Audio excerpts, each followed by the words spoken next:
Jemi sërish në hapësirën e intervistës, kam kënaqësinë të kem në studio Bart Spahin, deputet i Partisë Demokratike. Zoti Spahin, mirë se erdhët. Mirë se u gjeta.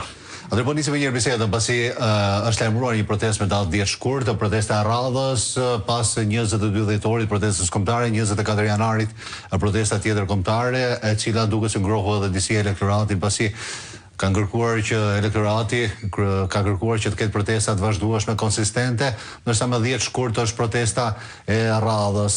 Duket sikur Partia Demokratike tashmë ka nisur valën e protestave dhe nuk do të ndalen.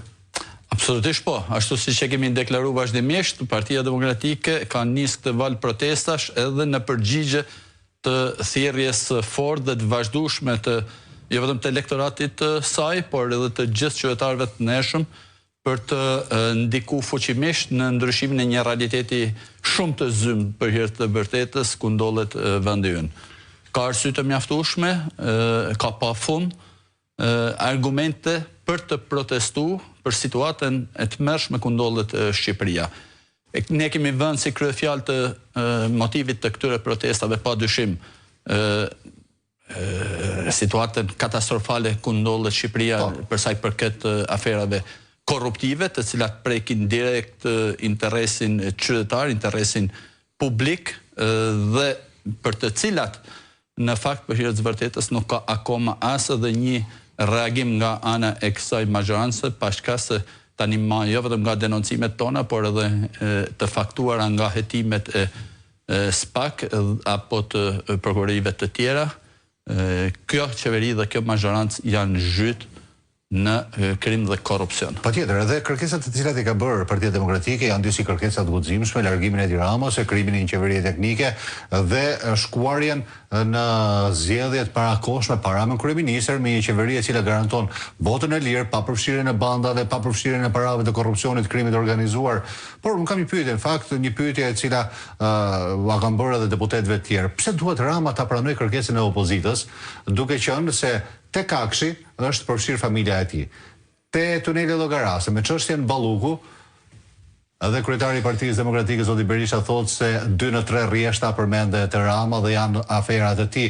Balluku duket sikur e ka marrë peng Ramën, me çka keni denoncuar edhe ju, për këtë aferë dhe jo vetëm nëse bie unë e keni deklaruar opozita, ka deklaruar se nëse bie Balluku me Ramën me vete. Pra, duke qenë se është implikuar familja e tij, vetë Rama, pse duhet Rama të jap pushtet dhe si do arri Partia Demokratike ta marrë kërkesën e saj? Po në fakt ne nuk kemi asnjë shpresë që Rama do të pranojë të largohet vetë.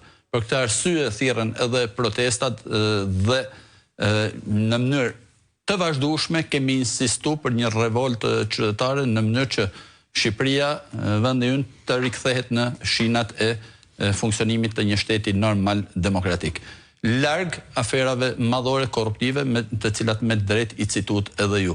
Në fakt, ne kemi thënë vazhdimisht, Rama nuk mund të largohet me votë lirë, pasi e ka praktikisht zhbër procesin e zgjedhjeve të lira.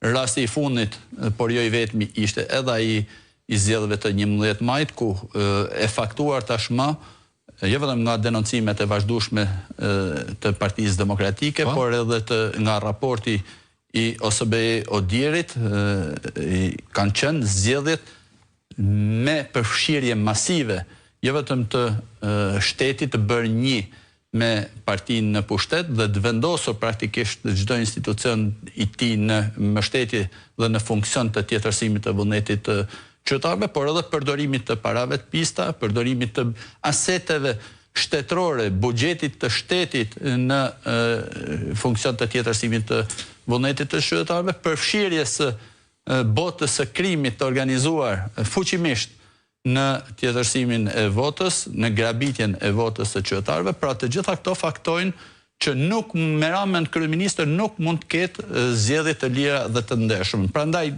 e them edhe sa është probabiliteti që Partia Demokratike të arrijë këtë qëllim?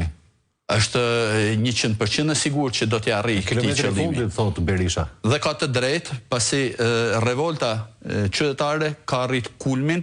Ju mund ta verifikoni, ta faktoni këtë edhe nga protestat e fundmit të cilat kanë qenë për hir të vërtetës të jashtëzakonshme, ka një ndjejë të lartë përgjegjësie qytetare, nga ato 10 mijëra qytetarë që dalin dhe mbushin bulevardin e Tiranës nëpërmjet thirrjes së Partisë Demokratike, ka një revolt tek ato të cilët nuk pajtohen më me grabitjen e fondeve publike, me grabitjen e xhepave të tyre nga kjo band hajdutësh që sot drejton vendin. Mos harrojmë